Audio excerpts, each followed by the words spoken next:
Yo, what's good, people? So it's war number 5 of the season, and we are up against the Warriors of Light Alliance. A bit of a mismatch this war, because I believe they are a Plat 3 alliance or so. So unfortunate for them, but of course this can sometimes happen with matchmaking, and it is what it is. You've just got to. Nothing changes really. We obviously still want to be as clean as possible, pick up as many attack bonuses as possible, and hopefully win the war.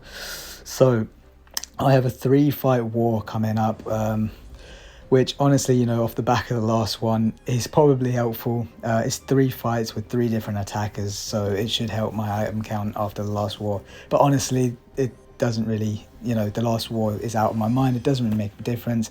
I've had bad wars in the past where the next one's actually still been pretty stacked with fights. Great, when you see that faith from your officers. But naturally, with planning as well, they usually just set, it's always about lining up what's best. And in this case, for me, these 3 fights, they're not 3 easy fights either. In fact, for a 3-fight war, Quicksilver, from what I've been told as well, this is the first time I'm facing him in a war, is a very, very annoying defender to face. It can go horribly wrong. And then I have Knull later with Shang Chi, and I've done that tons of times on this channel. We know how much of a risky fight that can be. And then there's also the Havok, which, is pretty safe with Warlock, but again, can go wrong. So we'll get to those later. Let's start with this Quicksilver. You see here, I've gone for a power start 1. The idea is he's an Avenger tag, so I'm already going to have those 6 tactical charges on me to start. And if I power start 1, it should be pretty straightforward to keep spamming those and keep my tactical charges above 5, at 5 and above, which is what I need to stop Quicksilver from being able to evade. So all good in that sense. A special 1 as well, something I dueled the decks for to full decks, but at times you will see me just kind of block it and parry it. Again, we're taking it very safe.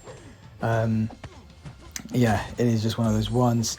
There are a few times here where I do eat the power sting, but the power sting damage is just not too much. So it's not the biggest thing in the world on this particular node layout. And yeah, Nick Fury nukes this one down. Do have to be wary as well that he does have power snacks, so he can eat your dex buffs, for example, and gain power faster that way. And he's just such a quirky champion in terms of his moveset. It can be a very frustrating fight, so very happy to get that done and pretty clean in the end there. So I've also put, as you saw, I put a 12% skill damage boost on. I just figured it didn't really help too much for that fight because I was only throwing special 1s, which don't do that much anyway. But I was going to need it for, and want it for Shang Chi later. So threw that on, and that's why that was on from the start. Go into this one here with Warlock. So this one is one I'm going to be, you're going to see a really super safe play for me. Again, I've taken it a lot of times. He's got a special burst lockdown, which will place an armor break and heal block on you every time he throws a special. Those don't stack, but those are 2 consistent debuffs that if he's throwing specials, he can keep up on you.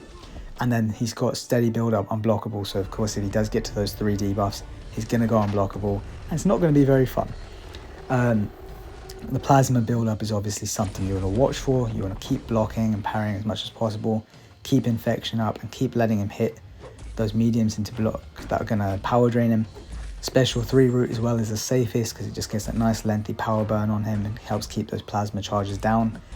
And yeah, just a really safe play. So again, thankfully the Nick Fury fight before this, I had the power start 1, and it's a quick enough fight that I was able to come into this with that same boost active. Just gets me to that special 3 faster. Again, and I'm going to say a lot, it is just this war I'm playing. I mean, you play as safe as you can already anyway, but even more cautious. There's a lot more blocking here, and just again, also I've had a bad experience on this fight before, so I know to just always play as one cautious more than anything. But it's all going well. Didn't go for tech power back boost, which I have sometimes in the past on this one. I just honestly felt I would be fine without them. I've taken this enough times to know that they're not necessary, but they're good to have kind of thing. So yeah, but again, with this being Warlock's only fight, I just tried to think like I do get assigned Warlock a fair bit. So it's a bit of boost management in that sense. And you can see here I've been managing it very, very well as well. So yeah, it's coming to the end of the fight here. Not really too much to add, but you just see here with Warlock, you do really turtle up a lot this fight. It is all about getting those parries and blocks and consistently keep his power managed till you can get to that special 3 and then throw it off, turtle up right after it as well. But yeah, we are now on to my third and final fight of the war. It is Shang Chi versus Knull. Again, one I've done like a billion times before, a fight I know very well, but it is, like I've described it often, a high risk, high reward fight. You know you're going into this one, and yeah, there's a huge element of risk with it, but it's one that Shang Chi can absolutely destroy. We go with an invulnerability boost just to be safe. He's going to be unblockable the whole fight. I checked, he's SIG 40 before, which means he will have exactly 3 of those living Abyss debuffs on you, plus the heal block. So yeah, he was always going to meet the requirement to start unblockable. We lose our invulnerability straight away. That's fine. We can live with that. And we're into our cycle now. And we've pushed him to 2 bars. So we're ready now to just try and get the decks, which again, I dueled so many times for because you just want to be fresh. And here I get comboed, and my word, I was scared he was going to go to a special 3. I thought that could be the fight right there because the armor breaks as well. Well, I think actually those came from the special 2. But yeah, like I thought the special 3 would just finish me there. But I get to my special 2 and close out the fight. And my heart was racing because when he did that combo, I think it was a 3-hit combo as well. So like if he'd gone full 5, that could have been a wrap. And yeah, oh, like I said, that fight is just, it's so scary. But yeah, just a little clip from chat here. Shout out to my boys, Matt and Nah. Instantly, I mean, guys, like, get a life watching my fights, really. Nah. Jokes aside though, nah, I appreciate my boys having my back in there. Obviously, they know I had a rough one last war. Instantly in with the support after my fights. 3 solos, nice and clean, we're done. And most importantly, a win for our alliance.